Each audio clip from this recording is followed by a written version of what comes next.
Kaka Félix Mouto a salé na bango bakor aïe ba forçon ya kolongola peuple congolais na condition autozanango parce que un jour au peuple kotelema na mboka wana ekozala pitopali na Félix na Kabila ba okima Congo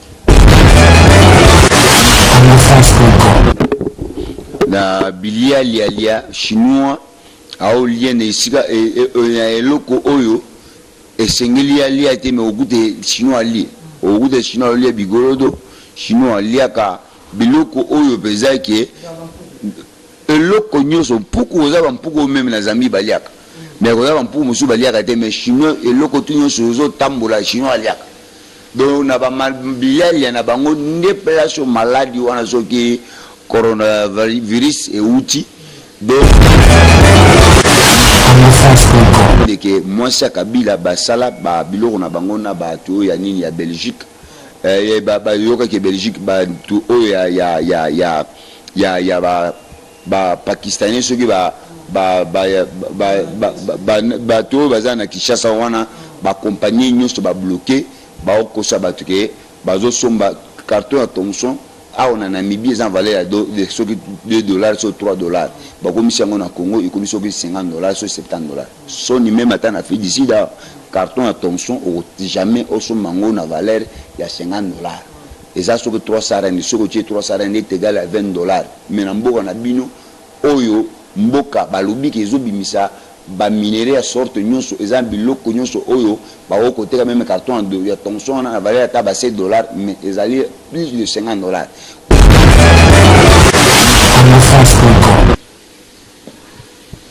Merci beaucoup mesdames, demoiselles et messieurs, amis fidèles téléspectateurs de la 3xw.congofrance.com. Merci pour votre fidélité. Merci parce que vous êtes nombreux en train de nous suivre à travers cette émission. Tout sur la Pona Congo, présenté par votre humble serviteur Yannick Wenge, Moto Atona la Kati Nakibonzambe, Maboko Pembe, toujours Nakati. Namboka na biso Congo nazande ko na bino congolais na poto so la makambo mboka na biso émission oyo to solo la pona Congo za kana songo ko ba ke bozala ka ebele partout dans le monde entier botala ka biso bo comprendre que dans la plateau na biso na honorable Peter Mukendi moko ya ba combattant to tsikala na ye na kati ya Afrique du Sud e azala na Durban azala analyste autosoanae makambo etali moka na biso Congo. Mesdames, demoiselles et messieurs, merci beaucoup à tout la fidèle na kati chaîne Congo France pour bota la biso. Merci beaucoup à maman Adèle Yombo, maman de Baova na bana baboka ma autiste Trisomi Ndundu avant na bango. Merci beaucoup à maman Mimi Nduma, Fondation Bendelo, Babi Bendelo chrétien toujours et pacte na idéologie na kati ya Belgique. Merci beaucoup à tout bota la biso. Nazana papa Peter Mukendi na pesio mbote pe ozabo imalamuna kati émission na biso. Merci beaucoup de Yannick Wenge, Jambe Lola Akanisa Lisusu Mukola Lelo, Boyambinga na Congo France. Toye tous en devoir kakato défendre la République démocratique du Congo parce que ceux qui biso ba Congolais to défendre mbo na bisote ko kanisate ke koza mutu mo uta Paris ou bien américain mo bo ya défendre bino tabino moko bozana kati ya distraction. Na signé que ngai na défendre le Congo jusque congolais ko bandolia 5 fois par jour. Merci beaucoup papa Peter Mukendi to vandi kaka boye malamo boye to surtout ki maladie mo bimi e utimboka ya chinois coronavirus oye ba yikolobo kamoko na Congo soki na pitobeti sono lelo parce que to ki kamoko na ba Congo na Congo pe na congolais yoza mto sola mamboka réaction. Non maladie wana eza maladie penza maladie elekiti maladie ya sida. Eza maladie moko donc eza elekiti na Ebola. Eza maladie moko euti pa bande on a biso ba chinois na bilia lialia chinois au lien esika eloko oyo esengeli ali a été mais au goût de chinois ali au goût de chinois ali bigolodo chinois ali aka biloko oyo peza ke eloko nyoso puku ozaba mpuku même na zambi baliaka mais ozaba mpuku musu baliaka te mais chinois eloko tu nyoso ozo tambola chinois aliaka donc na ba bilali na bango nde place maladie wana soki coronavirus et outil donc bango moko nono ba sentir yango bande ko musu bazaki na Chine ba kendaki na omoni ke bimi na Chine koti makasi na Italie Italie après côté France mutaye nango na mboka na biso azalika congolais o auti libanda za congolais oyo taki na aéroport na biso ba vérifier bon ba tiki ya kei pisika kendaki wana ba ekolandela ye ba eko vérifier za vrai que aza na maladie wana mais nalandi moko ya ba munganga na biso oyo papa salaki makasi ke lelo ba déclarer que Ebola za lesu na Congo te sali penza conférence de presse na ye alobi ki ngolé abanga te biso na maladie wana osimba te poso na biso za trop riche donc maladie wana ezali kokota mingi na ba poso ya ba ndeko na biso voilà donc ezali penza na kan wana même ata wana Afrique du Sud bakangaki yango soki mibale so misatu na province nanga ndekona na KwaZulu Natal pembeni pe na place nga na fandi hôpital mobo ya Dinton donc naza presque pembeni ya Océan Indien donc nde place moko bakutaki ye musu ba yeko kuta ye na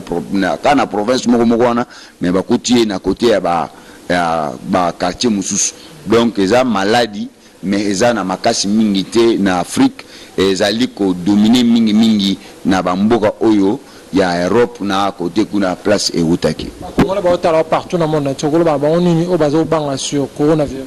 bon eza virus moko eza makasi eza façon na contact pe ozana ngo na batu mais yeba ndenge nini ezo ya mingi na ba maladie ya flu koso biloko ndenge wana mais il faut za ka souple kozala ndenge nini batu bazo pema façon ya protéger elongi na yo protéger zolo pas na misu parce que les place où ils allaient trop contacter donc il faut que ça soit très souple temps aux alliés au tambola royer batté nanya rosa nango. Merci beaucoup papa Peter Mukendi to monaki président Fachi na kati ya vu na meeting aux États-Unis na ba juif wana moi ba déclaration mususu ba congolais belé ba sepelaki nango te na éviter yo monaki onde. Ndonanga Yannick Wenge muto atondi na Bunzambe. Personnellement, Nazaki na esengo mingi na déclaration ya président de la République Félix Tshisekedi na États-Unis na conférence oyo babengisaki ye et pas américain et oyo ezaki ya ba juif yeba que monde toujours vivre oyo eza monde ya Nzambe en tant que chrétien kobosana te ke na Bible ekomami oyo nyonso akopambola Israël Nzambe akopambola ye isoki otali bien sima omona tan Abraham aokende Nzambe azoyebisa Abraham kende na kopambola yo puissamment mutu oyo akoboya yo aboyinga azali kolobela Israël. Nous en tant que les chrétiens en tant que tundimi ke tozali ba Kristo c'est-à-dire makambo oyo nyonso Tshisekedi alobi alongobimisi yango na Bible eza biblique oboyi Israël yeba ke oboyi Nzambe akoboya bino. C'est pour cela Amérique ezali béni parce que Amérique bazaka na principe wana ya koloba ke il faut kopambola Israël bazaka na 1/10 na bango na budget na bango batindaka ngo na Israël na yebisaka yo ntosaka na yo na émission mobo ya année passée na loba ke président Marshal Mobutu akata relation entre Israël na Zaïre à l'époque entre 1974 et 75 comme ça alobi entre frères na ami donc yepona ye azwaki ba juif comme baninga azwa ba égyptien comme bandeko na biso parce que baza en Afrique or que c'était une grosse erreur Mobutu asala kobanda période wana Nzambe azwa République démocratique à l'époque c'était République démocratique d'Israël pesango mo Congo na kokwe ya Mobutu nyonso e banda seri wana donc na plan spirituel bato ebele ba comprendre ngo déjà que Zaïre wana Nzambe apesango mo Congo tant Félix aye ngana sala na yo émission abiki il faut azongisa ngo na maboko ya Nzambe oyo petit Félix azwa Congo a présenté yango na maboko ya nkolo tant akei ko sala sko impact avec les Israël automatiquement azongisi Congo na plan spirituel esika oyo Congo ebunga elongwa Nzambe azongisi yango lisusu parce que eza biblique o ko changer oyo nzambe asi akomate. Ozo comprendre bato oyo mamususu bazo critiquer yeba ki na mboka na biso okoko critiquer même ata oyebite mais ko linga kaka bato ba yeba yoka yo o critiquer mais soki ba landi yo na mozindo pourquoi ozo critiquer okomona ke raison valable penza o bazo critiquer yango ezate. Merci beaucoup Papa Peter Mukendi na personnellement merci na ndenge toujours marambo ya mboka to betana li solo ya 15 millions o ya Vital Camera de tournat ti lelo to mona li solo na ngote suite est-ce que mbongo wana ezonga bon na landi ba magistrat sika ba nommé ba lobi ke ba rolandela makambo nyonso to pesa justice na biso chance parce que baza batu oyo ba nommé bango po basala pour la République démocratique du Congo na banzi bakoyokisa mboka wana sonité balandela mututu nyonso oyo ayibi mbongo oyo ya 100 jours balandela batu nyonso oyo ezaka batu ya 100 jours te tolanda balandela pe batu oyo ba détourna ba mbongo tozana bo shab azaki soki directeur ya soki ya SNEL akenda ozwa mbongo na Braza bo shab ta zongi aye na République bakabolani mbongo wana na politique nambe alobi ke diplomate ya mbongo ko yaye na fleuve Congo. Ozo comprendre à part wana tozala ba muzitu batongi na mboka wana il faut toyeba muzitu tu étais premier ministre de notre pays ozayi kozwa combien pour otonga babiloko nyonso ezaka muzitu te tozwi matata mponyo atonga université atonga ba école primaire azana hôpital ou ezali na collaboration na Japon. Est-ce que toi tu étais premier ministre avant être premier ministre ozayi kosala ozayi kozwa salaire combien pourquoi oyo kotonga babiloko nyonso oyo kaka tant yo ozwi bokonzi nde oyo kobanda kotonga babiloko wana yango tozoluka ke ba magistrat sika oyo bayokisa République démocratique du Congo sonité basala musala oyo batangeli klasi balakisa biso ya solo batanga klasi ya kokoka balakisa biso ya solo ke bazali ko mériter kozala ba poste ba pesi bango bazala kaka na lolendo ya ba poste mais kasi basala pour la République démocratique du Congo ya ke batu babanda ko banga ko yiba mosolo ya nini ya leta tala ndenge ezali na mboka na bino ezali so ba détourner mbongo ya leta ba yibi ba bengi yango détournement mais soki mutu mosusu ya yibi ba kobenga ki aza moyibi or ke bango nyonso ba miyebi. Merci beaucoup Papa Peter Boni basango ya les amis de Moïse Katumbi kuna na mboka ya KwaZulu Natal na jour na zali kuna na mwa réunion et salamaki na impact makasi population ezaki na esango mingi boni makambo. Non, les amis de Moïse Katumbi bazali très bien tozali koko bakaka au monika à chaque fois na yaka tanayaka donc eza kolaisa ke nous sommes derrière son excellence Moïse Katumbi tozali na kondima ke mwana mobali wana akoma président de la République na Congo pe akochanger ba données ebele o etali na mboka na biso ba crise pamba oyo kozala te nzala ndenge ezokota na Congo ekozala te congolais akobanda olia 5 fois par jour congolais akobanda kozala problème ya maïté congolais akozala problème ya courant te congolais akozala problème ya transport te président Bakor koma ata komi président ya Bakor ndenge eleki awa to salaka moyen nyonso ke peuple ba sentir ke koza changement. Donc changement penza et toujours zelango soki IDPS a salité nazali ko assurer le peuple congolais Moïse Katumbi akoya ko assurer yango avec le peuple congolais akosala pour l'intérêt général au Italie le peuple congolais pour ba vivre na mboka na bango ba sentir ya solo ke bazana na République démocratique du Congo. Merci beaucoup peuple ya IDPS tumpanza IDPS moni bande kwa IDPS bala ko exiger démission ya Kabuya na Kabund na habité réaction za nini des ordres de ce côté déjà na IDPS ba master ba timbeli déjà que IDPS bazui place au bazai ko mérité te ngai na lobaka ngo butu na moyi Kabuya so Kabuya Augustin azaka penza na ata soki azoloba okosenti penza ke aza na leadership wana na kati na ete ozo comprendre ezali kaka ke chance eloko pamba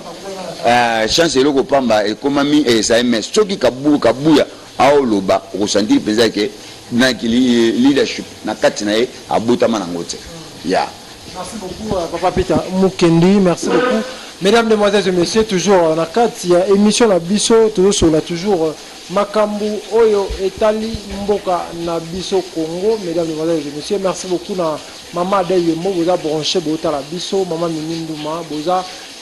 partout dans le monde au botalaka émission na biso tosola pour na Congo. Papa Peter Mukendi na habité Kabila aza toujours na mboka na biso Kabila to yebi lelo ti mboka biso koma ezo kota ba chômage piaka partout ba mama bazo la banzala eza pour na Kabila siko na minute to kokene na Kabila kaka boyo to eza pe na mukolo population yo malibanda et sepeli na départ ya Kabila.